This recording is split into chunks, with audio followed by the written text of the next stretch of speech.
के सब्जियों की तरफ से मुनिराज के चरणों में नमोस्तु, सब छुल्लक जी महाराज के चरणों में इच्छा में।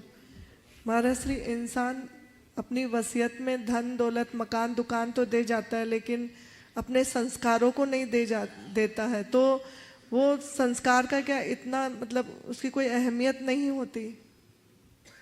बिल्कुल बस सही बात है। वसीयत में सब चीज़ें दे जाता है लेकिन संस्कार नहीं दे पाता। मैं तो ये कहता हूँ वसीयत हो या ना हो, नसीहत जरूर होनी चाहिए।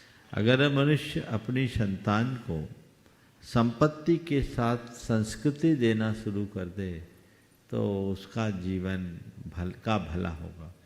बल्कि मैं उस माँ बाप को अपनी संतति के शत्रु के रूप में देखता हूँ जो अपनी संतान को संपत्ति तो देते हैं लेकिन संस्कार नहीं देते, क्योंकि संस्कार के अभाव में संपत्ति शैतान की औजार बन जाती जो सबके लिए घातक होती। संपत्ति के अभिमान में अथवा संपत्ति के व्यामोह में मनुष्य ऐसे ढेर सारे अनर्थ कर डालता है जो उसे नहीं करना चाहिए। तो मनुष्य को चाहिए कि वह संपत्ति को सार्थक करे। हर किसी को ये बात बैठा के रखे कि संपत्ति जीवन निर्वाह का साधन है, साध्य नहीं। हमें इसका उपयोग करना है, उपभोग करना है, लेकिन इसका अभिमान कभी नहीं करना।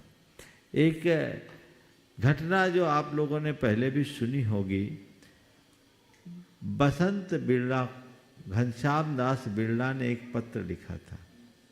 वो पत्र बहुत प्रचारित हुआ। एक बड़े उद्योगपति पिता अपने उद्योगपति पुत्र को पत्र लिखते हैं। आज यह भाव सबके हृदय में जगे, इसलिए उनके शब्दों को मैं अपने शब्दों में प्रकट करता हूँ। उन्होंने लिखा पत्र में कि चिरंजीव वसंत, यह पत्र मैं लिख रहा हूँ, मनन करना और जीवन में आत्मसात करना। मैं अनुभव की बात लिख रहा हूँ। हमारे पास धन है, अच्छे साधन हैं, इनका सेवा में उपयोग करो तो ठीक, अन्यथा ये शैतान की औजार है। ये मान करके चलना कि हमारे पास धन और साधन है, वो जनता की धरोहर है। इस पर इसका विचार करना और इनका सेवा के कार्यों में ही उपयोग करना। जनक ने सेवा की थी, रावण ने उसका उपयोग किया था, अंत सबको पता है। उन्होंने आगे लिखा कि भोजन को औषधि समझकर सेवन करना, नित्य व्यायाम करना, अपनी इंद्रियों को वश में रखना।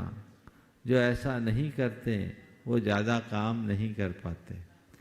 इस तरह की बात एक पिता अपने उद्योगपति पुत्र से कर रहा है।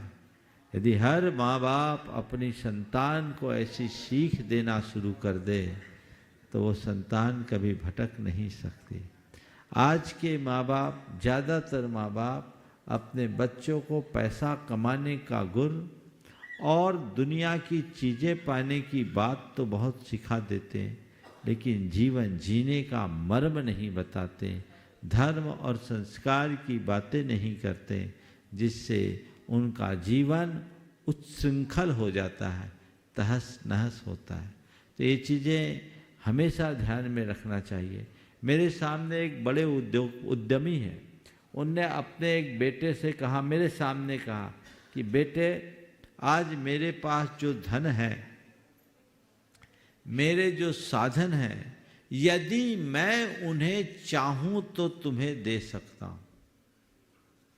मैं चाहूं तो तुम्हें दे सकता हूं, लेकिन मेरा जो पुण्य है वह चाहकर भी नहीं दे सकता, वो तुम्हें ही अर्जित करना होगा। बेटा सोचता रह गया, एकदम भौचक रह गया, और उन्होंने कहा कि ये मान करके चलना कि मेरे पास भी जो है इसमें मेरा कुछ नहीं है, माँ बाप का दिया हुआ है, शरीर भी माँ बाप का दिया हुआ है, और मेरे पास जो है वो मेरे पुण्य की वैकिंग में है। तू सब कुछ का नाच कर सकता है, पुण्य तो तुझे खुद अर्जित करना होगा। ये बात बैठाना चाहिए ना। और जब ऐसी बातें संतान के हृदय में भर जाए तो उनका जीवन बदल जाए। बचपन से संतान को इसी तरह का शिक्षण देना चाहिए। आइए प्रति भैया